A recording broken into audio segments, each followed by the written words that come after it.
老夫人，本府业已亲自前来，你有什么冤屈，可以说了。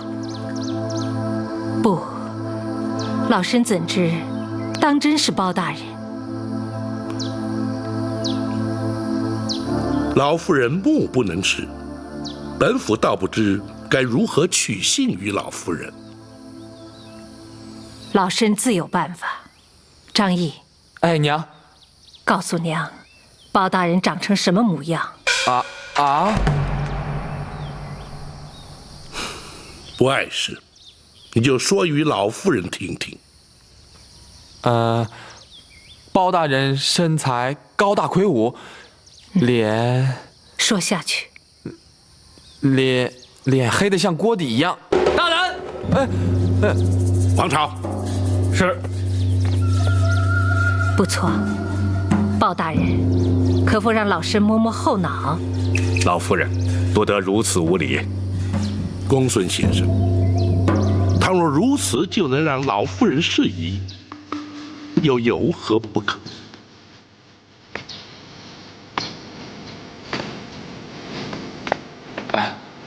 这儿。后脑果然有一凸起，正是包大人没错。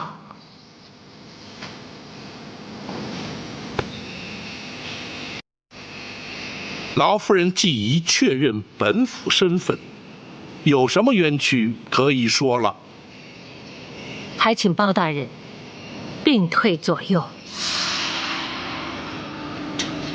老夫人，本府随侍皆是心腹。老身的冤屈非比寻常，就连张毅也不能留下。娘，也罢，你们都退下。是。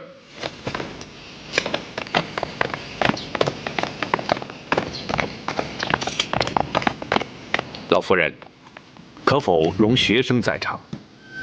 你是？学生公孙策。你是包大人身边的文胆谋士，你见多识广，足智多谋，有你在，可以助包大人一臂之力。你可以留下。多谢老夫人。老夫人，如今可以说了。包青。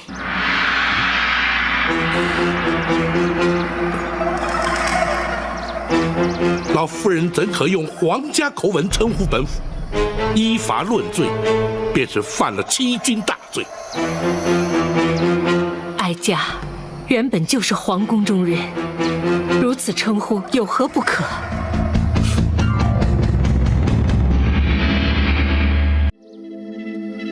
老夫人说是皇室中人，但不知是哪位王爷亲眷，来自何州何府？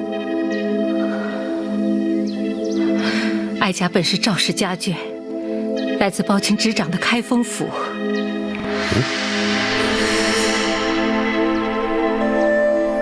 老夫人，皇室宗亲大多居住于京城之中，不知道当年老夫人的府邸坐落于京城何处？皇宫内院。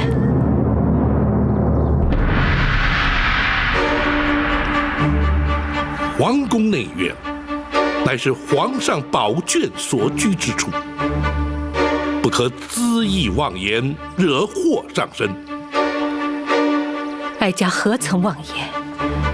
皇宫内院的玉晨宫，便是哀家的居住之所。住口！本府念你双目失明，年事已高，又恐你含冤莫白，负屈难伸，这才亲自前来查明原委。如今你却信口雌黄，胡言乱语，还不速速将实情相告，否则莫怪本府依法治罪，以正视听。包拯，你怎敢断言哀家是信口雌黄，胡言乱语？那玉晨宫虽是宫中贵妃所居，然而却已荒废多年，无人居住。20多年前，哀家就住在玉成宫。30年前，玉成宫所住的，乃是先皇在世之时的李贵妃。哀家入住之前，娘家本姓李。本府不知你是由何处听来宫中之事。然而，那太妃李娘娘，早在20年前便已仙逝归天。朝中文武百官，无人不知。你又怎敢虚言假冒？包钦指的可是20年前烧死在冷宫的李贵妃。你怎知李娘娘曾在冷宫？哀家知道的不仅仅如此。若不是当年人人都知道哀家已死，哀家又怎能逃得出宫来？如今哀家又怎么能在包钦面前揭发这段耸人听闻的宫闱秘史呢？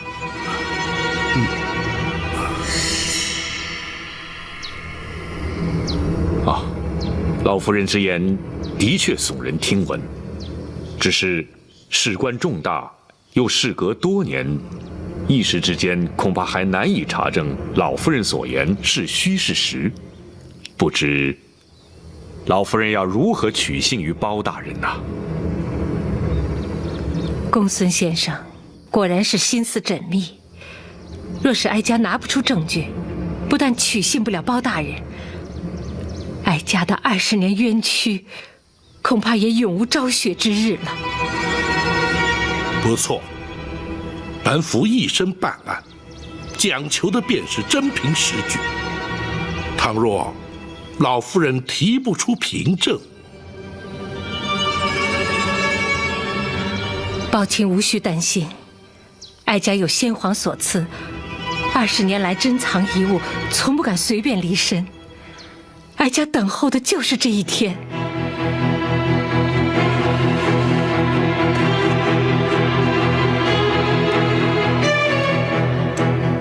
这是先皇御赐金丸，也是能证明哀家身份的唯一信物。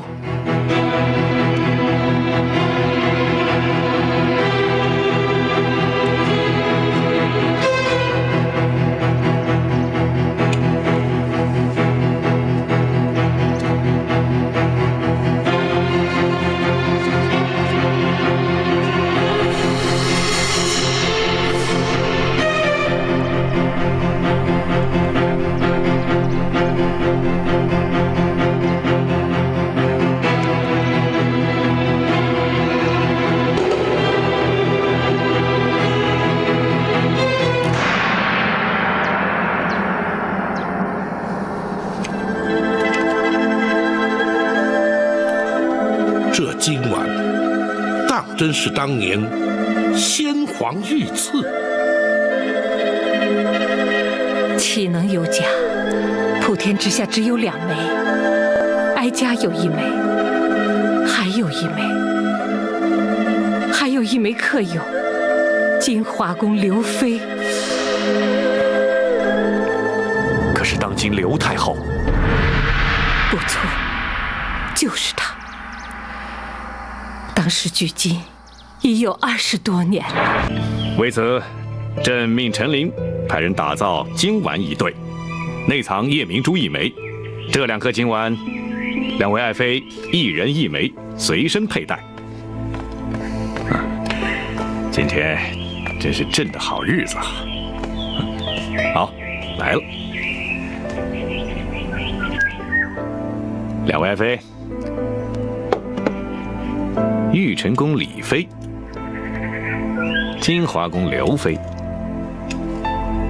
这2颗金丸之上，均刻有2位爱妃姓氏，你们要好生收藏啊！谢皇上恩赐。啊，免礼免礼免礼，别动了皇儿的胎气呀！坐坐坐坐，谢皇上。谢皇上。不用谢朕。要谢，就谢你们身上所怀的龙子吧。陈琳，奴婢在。记住朕的口谕，两位爱妃倘若生男，朕就封为太子。奴婢遵旨。可是，怎么？倘若两位娘娘均产下龙子呢？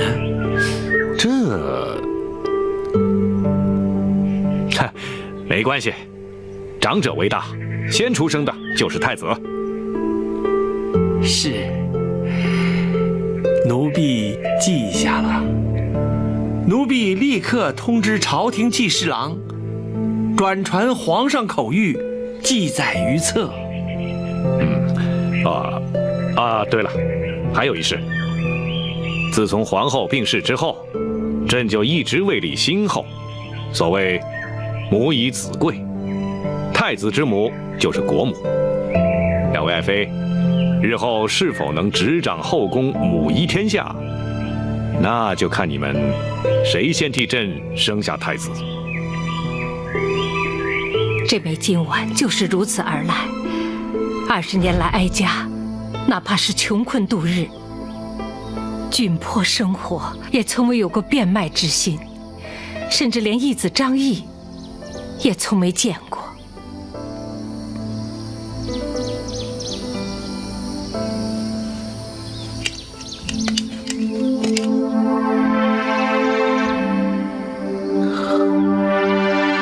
大人，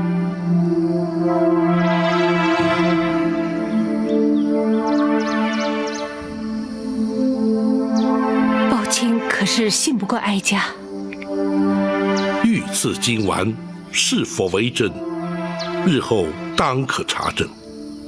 然而，宫闱之内诸多情事，若非亲自经历，单凭传闻，绝不会如此详尽。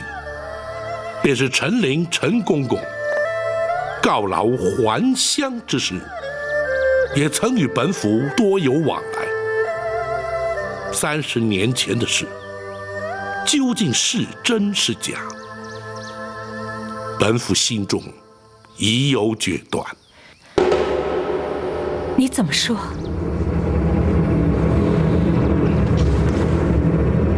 臣开封府府尹包拯叩见娘娘千岁，千岁。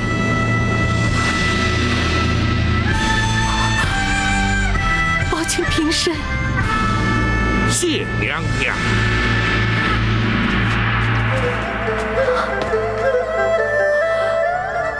苍天呐，我总算是等到这一天了。苍天有眼。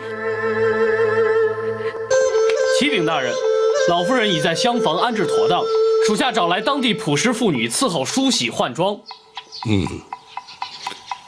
可曾有人打听她的来历？回大人，属下已按大人指示对外宣称老夫人是大人失散多年的远亲，请大人放心。好。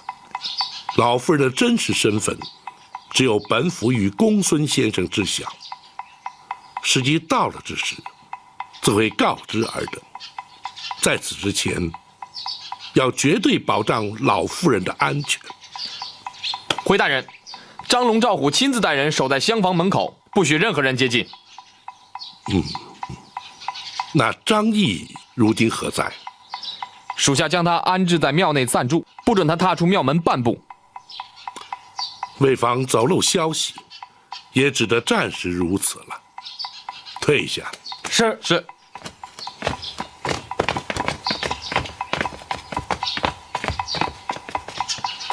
大人，老夫人的行止，大人打算如何安排呀？此事太过棘手，先皇宠妃流落民间，却又在20年前传出死讯，这其中必有隐情。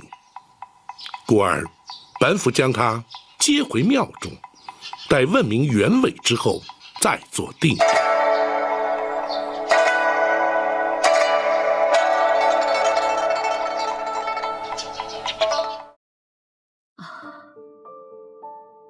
20年了，哀家几乎已经忘记打扮光鲜洁净是个什么样子。娘娘委屈了。不，为了等候今天，再多的委屈，哀家也心甘情愿。娘娘身份特殊，为防走漏消息，增添无谓的困扰，包拯自作主张，将娘娘接至庙中，并以老夫人相称。权宜之计，还请娘娘不罪。你处事谨慎周到，哀家又怎么会怪罪于你呢？此事的确必须隐秘，甚至当你将全盘往事了解之后，哀家还在担心你敢不敢接这个案子呢？娘娘何出此言？只因哀家的冤案牵扯到2位当今最为显贵的人。是哪2位？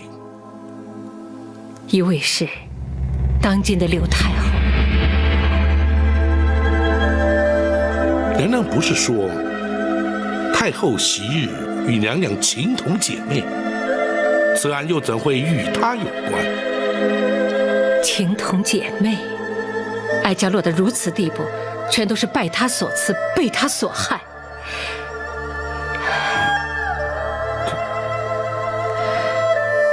当年哀家的预产期比她早，临盆之际，先皇来到玉成宫探视。爱妃啊，太子就在爱妃的腹中，就看他打算什么时候出来了。皇上怎么又来了？现在是男是女还不知道呢。皇上怎能肯定一定是男婴呢？错不了，产期就在这几天，朕有十足的把握。是啊，一定是位太子。如果明日出生，可就和八王爷同月同日生辰了。哦，哎呀，朕差点忘了，明儿个正是玉帝的寿辰呐。真巧，若是能和八贤王一样的生辰，那日后肯定和八贤王一样贤德。但愿如此啊。陈琳，奴婢在。去御果园采些应时果品，与八贤王送去。奴婢遵旨。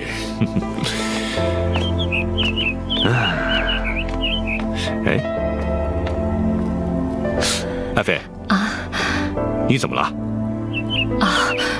没什么，只是在临盆期间，臣妾有点心慌。没关系，头一胎嘛，总是在所难免，别担心。首席产婆早已准备妥当，随时会进来的。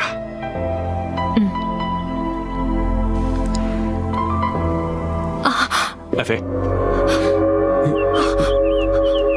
你怎么了，爱妃？爱妃，爱妃，快生了，快生了，快生了，快来人啊！找产婆进来，快找产婆进来！是。爱妃，别慌啊，马上就好。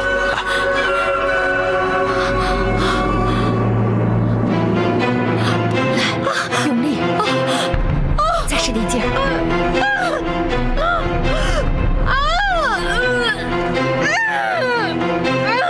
再用力。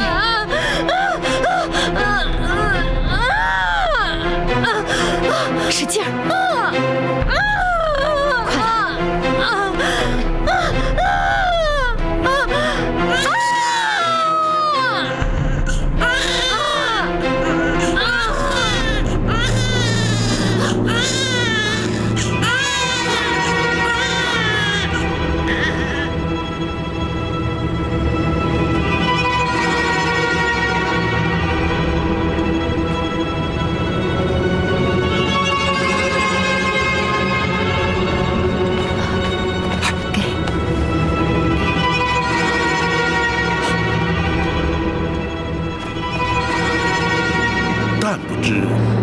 娘娘当年所生，是男是女？不论是男是女，等哀家醒来以后，出生的婴儿就变成了不知名的怪物。此话怎讲？郭槐与产婆尤氏勾结，趁乱将婴儿以剥去皮的狸猫调换。先皇得知，一怒之下将哀家打入冷宫。其实这一切全是刘妃在暗中指使。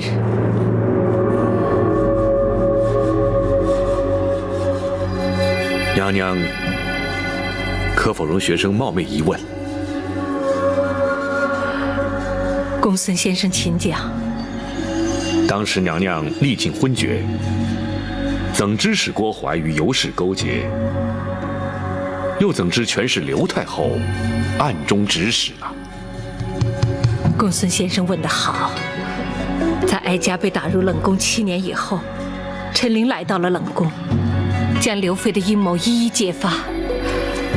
哀家那个时候才知道，自己产下的真是个男婴。陈总管虽是先皇驾前的首领太监，却又怎会知晓如此隐秘之事？当日陈琳去玉果园，在返回的途中，巧遇金华宫的宫女寇珠。陈公公，陈公公，寇珠，你这么鬼鬼祟祟的，是不是做了什么亏心事啊？请公公救命！救命？救谁的命啊？救你？不，救他。这是哪儿来的婴儿？是李娘娘方才生的太子。你怎么把太子给偷出来了？是郭槐郭总管勾结产婆，用死狸猫把太子换出来，要寇珠。求公公救太子一命，公公救命啊！郭槐把太子换出来干什么？他要寇珠把太子掐死，埋在金水桥下。啊！这种事他也敢做？就是抄家灭族也不足以赎罪呀！郭总管是受了刘娘娘的旨意。住口！你好大的胆子啊！你是金华宫的宫女，刘娘娘是你的主子，你竟敢造这种谣！不是寇珠造谣，刘娘娘亲口交代寇珠要听郭总管的调派，的确是娘娘的旨意啊。刘娘娘和李娘娘情同姐妹，怎么会？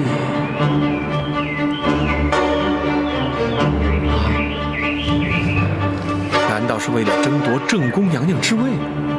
李娘娘产下了太子，皇上就要封她为皇后？一定是这个缘故。公公，你快把太子带出宫去，如果被郭总管发现，恐怕我们都得赔上性命啊。不错，干下这种大逆不道的事，一定会杀人灭口。可是我能把太子带到哪儿去呢？哪儿都行，只要出了宫，先保住太子的命再说。寇珠，你是刘娘娘的心腹，否则她不会让你参与这种事。可你为什么要背叛她呢？公公，寇珠虽然只是个下人，可是还懂得道理。太子是皇上的亲骨肉，大宋朝未来的君主，只要是大宋子民，人人都该拼着性命地保护他。再说，孩子是无辜的，不能让他成为争权夺利的牺牲品呢。寇珠，你这丫头的忠义之心，更显得郭槐和刘娘娘的卑鄙险恶。你放心，就算拼了我这条命，也要把太子安安全全地送出宫去。多谢公公成全，多谢公公成全。不，身为人臣，这也是我该尽的本分。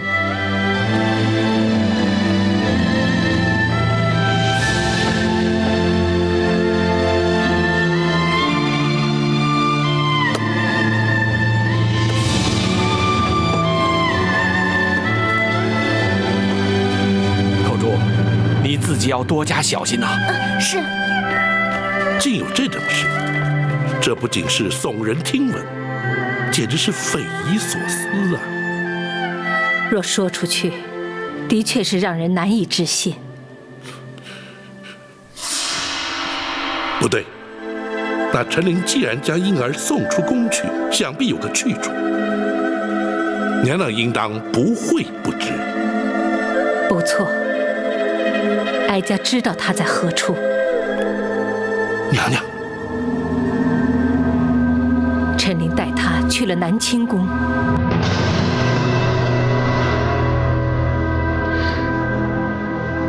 南清宫是八王爷的府邸，难道说八王爷也知道这件事的来龙去脉？不仅如此，八王爷还把他带到自己府邸，与其他皇子一起抚养。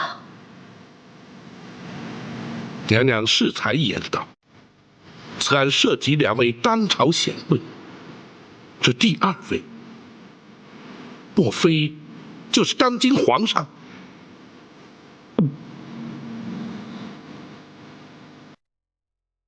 而当年襁褓中的婴儿，也就是如今的大宋皇帝。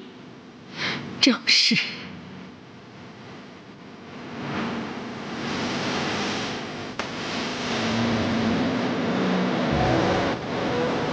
好一位贤德忠心的八贤！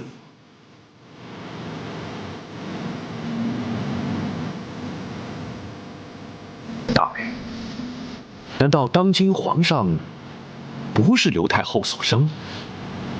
因果报应。在哀家被打入冷宫以后，他虽然也生了一名男婴，并封为东宫太子，他自己也如愿以偿地坐上了正宫之位。不幸的是，太子6岁时得病身亡，终究还是落了一场空。先皇伤心之余，从此沉溺于道家之学，并由诸王皇子之中遴选太子。八王爷便是趁此时机，将先皇亲自送入宫中，保住了先皇血脉。然而，当时八王爷因何不向先皇禀告此事呢？后宫权力倾轧，自古皆然。当时若是揭发此事，非但难以取证，甚或危及太子性命。八王爷隐忍不报，也是情非得已。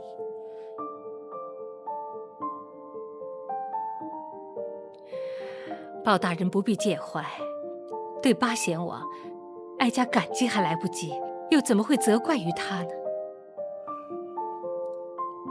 只是，却让娘娘平白承受了30年的冤屈凄苦。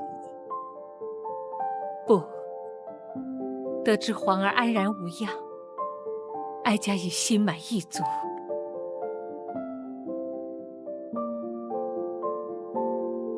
既然八王爷要隐瞒此事，那为何陈总管却在7年之后去冷宫禀告娘娘呢？皇儿7岁进宫时，意外闯进冷宫。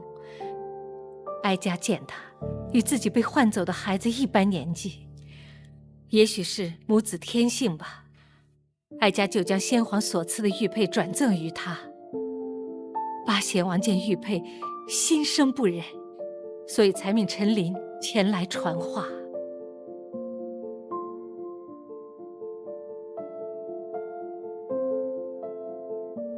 娘娘，有人看您来了。冷宫静地，又有谁会来看我？回娘娘，是奴婢陈琳。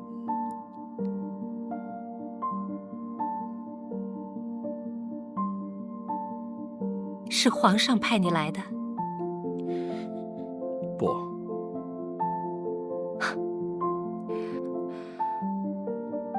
我真是痴人说梦话。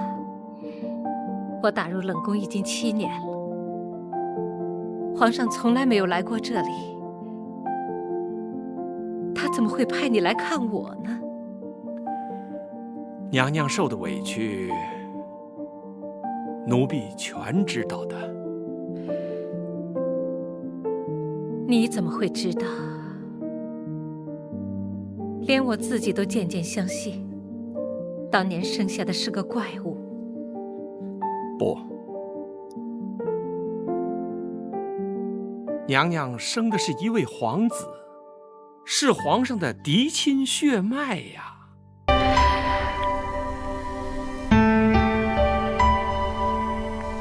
你说什么？7年来，小皇子一直在八王爷府邸。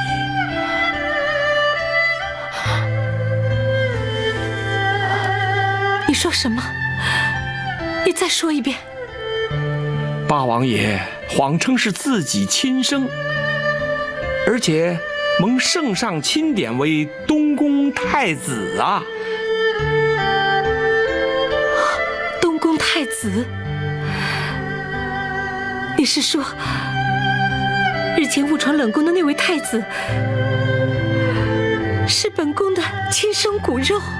正是啊。八王爷唯恐小太子被奸人所害，因此隐瞒至今。娘娘赠给太子的玉佩，八王爷看到了，未免娘娘担心，才要奴婢前来禀告娘娘啊。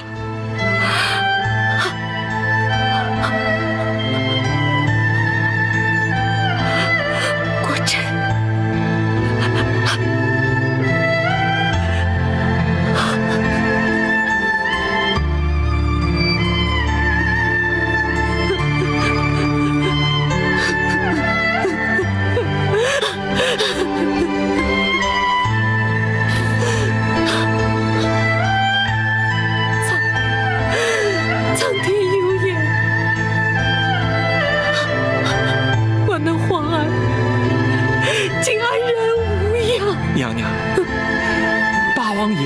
特别交代，此事切莫声张。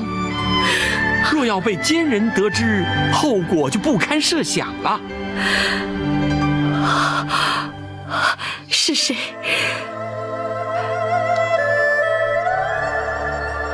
是谁如此心狠手辣，连八王爷都如此顾忌？皇上潜心修道，不理俗事，如今宫中大权在谁手中，想必娘娘清楚啊。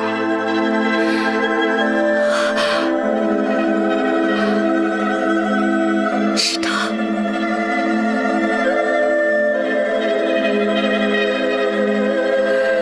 是他，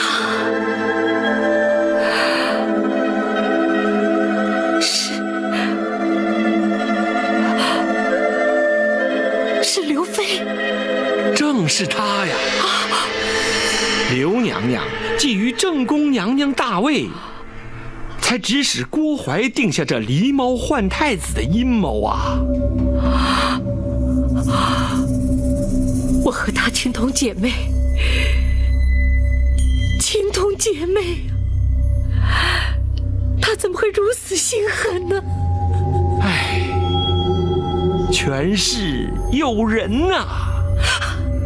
如今她也得偿夙愿，成了当今皇后了。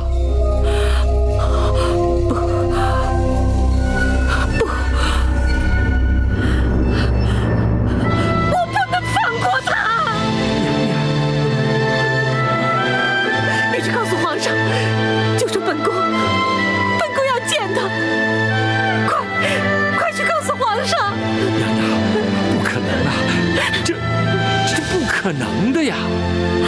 皇上因为娘娘生下了怪物，一直耿耿于怀，而且狸猫换太子一事难提证据，倘若声张出去，反倒让刘娘娘有了警觉，反而对娘娘和小太子都不利呀。难道就由任他上下其手，为所欲吗？要忍。八王爷一再嘱咐要娘娘忍耐，他会寻个适当的时机揭发此事。娘娘千万不要因一时冲动，反而招祸呀！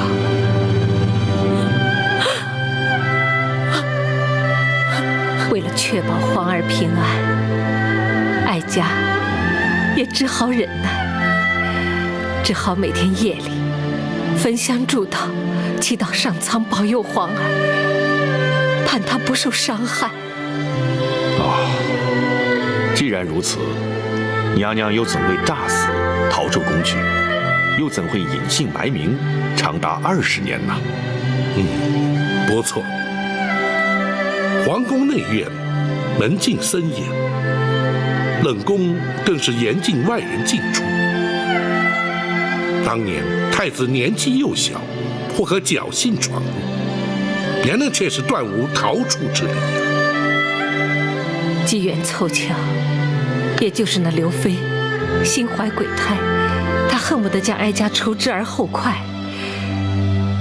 不知在哪里听到了消息，竟然向先皇诬告我，说哀家每天黑夜焚香，是诅咒先皇。岂有此理！他竟敢诅咒于朕！皇上请息怒，你娘娘这么做只是一时想不开，臣妾相信她也不是真的那么怨恨皇上。生下妖孽，朕没有赐他死，他反倒怨恨起朕来了。启禀皇上，李娘娘生性温顺，不会怀此恶毒心肠，还请皇上圣察呀。陈总管，他若不是诅咒皇上，那他为什么要半夜3更的烧香呢？陈令，奴婢在。传朕口谕，此例非7尺白绫，要他自尽谢罪。皇上，还请皇上三思啊！皇上，您就原谅他这一回吧。不行，朕意已决。陈琳，你是首领太监，这件事就由你去奉旨执行。皇上，大胆！你敢抗旨不遵？奴婢不敢，奴婢遵旨。柏怀，奴婢在。你是后宫太监总管，你听着，1个时辰之后，去冷宫验明正身。奴婢遵旨。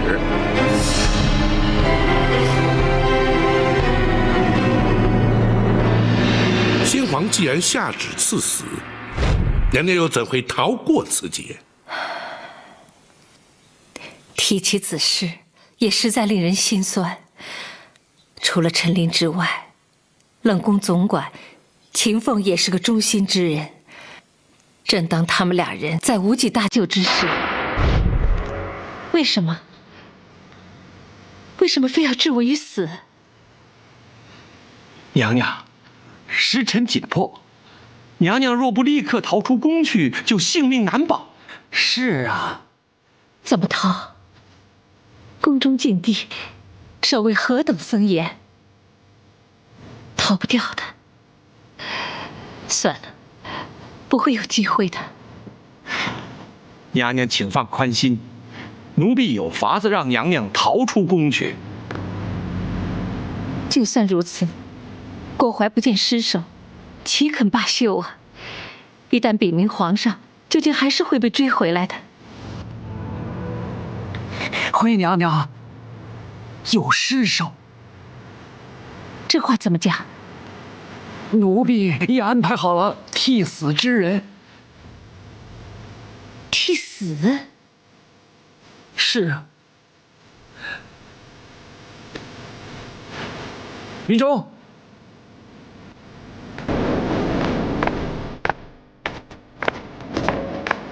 奴婢于中叩见娘娘。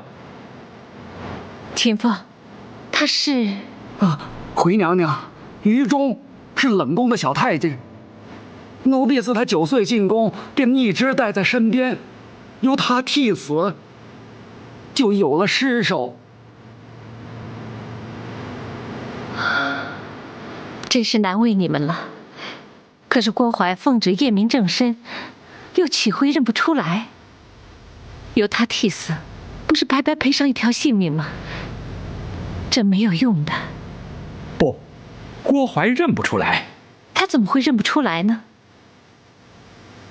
娘娘或许从未见过人一死之后的情形，奴婢在宫中多年，却见过不少案例，吊颈而亡，大多数面呈青紫，颜容扭曲。若不仔细辨认，是很难分辨原来容貌。可是，郭槐他要是仔细辨认怎么办呢？那郭槐心怀鬼胎，问心有愧，谅他也不敢正眼去看。娘娘，奴婢相信，这一定能瞒过郭槐的。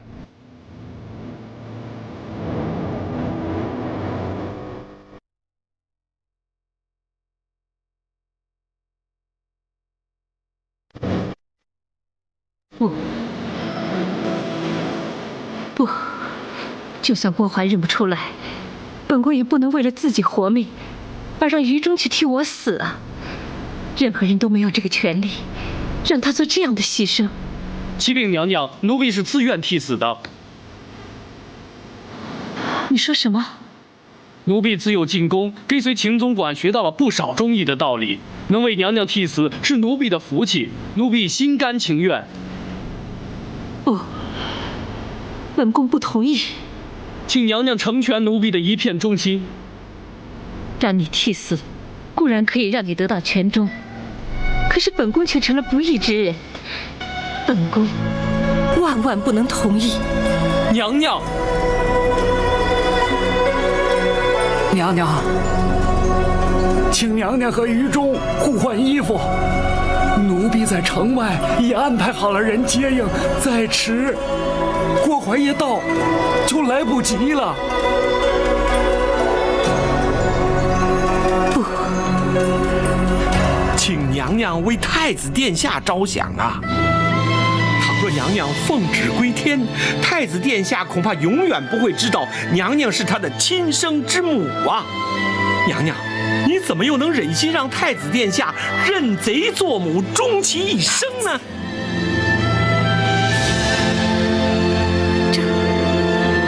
只要留得性命在，终有一天，太子殿下和娘娘能够母子团圆。届时，非但能洗刷娘娘的冤屈，更能让这是非黑白、善恶对错昭然于世啊！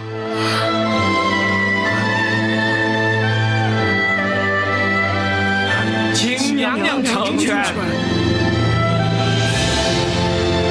好，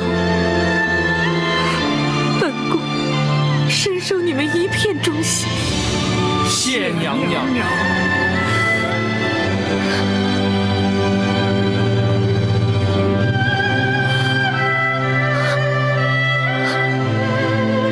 好一个忠肝义胆的小于中。无论是于中，还是秦凤、陈琳，他们都是哀家生命中的贵人。若无他们帮助，哀家恐怕早已命丧九泉。娘娘，既然那秦凤替娘娘安排了接应之人，又怎会让娘娘流落至此，饱受穷困苦难呢？也是造化弄人，秦凤的确派人接应了哀家，而那个人在接应哀家前往避难之所的途中，不幸染病身亡。哀家举目无亲，四处游荡，寒蝉用尽，只好乞讨为生。那个张毅原本是个小乞儿，哀家将他收为义子，相依为命。如今他已长大成人，以卖菜为生，奉养哀家。日子过得虽然清苦，倒也能够勉强度日。抱歉，臣在。如今你已经明了了，此此事的来龙去脉，哀家的冤案，你可还敢接？回娘娘，如今已无关乎敢或不敢。包拯身为人臣，却徒令太妃娘娘蒙冤受屈，一事不忠。如今包拯定当竭尽心力，为太妃娘娘平反。有你这句话，我就安心了。禀娘娘，事关重大，不可不慎。为求掩人耳目，请娘娘全充包拯失散多年的远房表亲，也好名正言顺同返京城。恳请娘娘恩准。一切就依你。谢娘娘。娘娘，学生敢问，娘娘的双目是如何失明的？哀家也不清楚，不知什么时候就看不见了。可否让学生替娘娘看看？哦，公孙先生还能治病？公孙先生精通岐黄之术，或可查出些端倪。既然如此，就有劳公孙先生看看吧。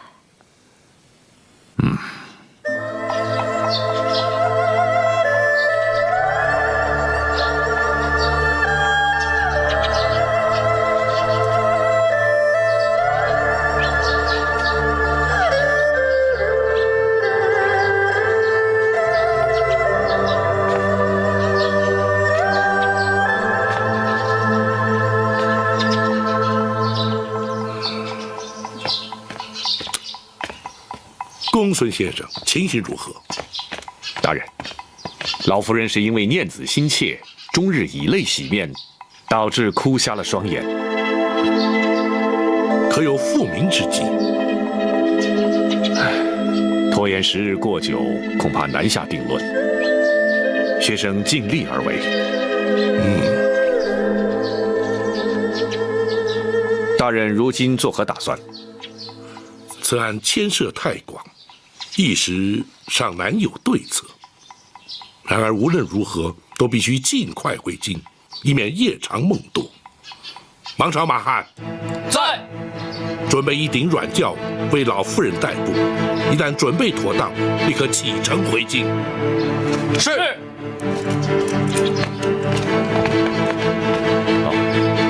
大人，张毅可要随行？不，他若随行，恐会起人疑窦。让他留在庙中，不得对外声张。是。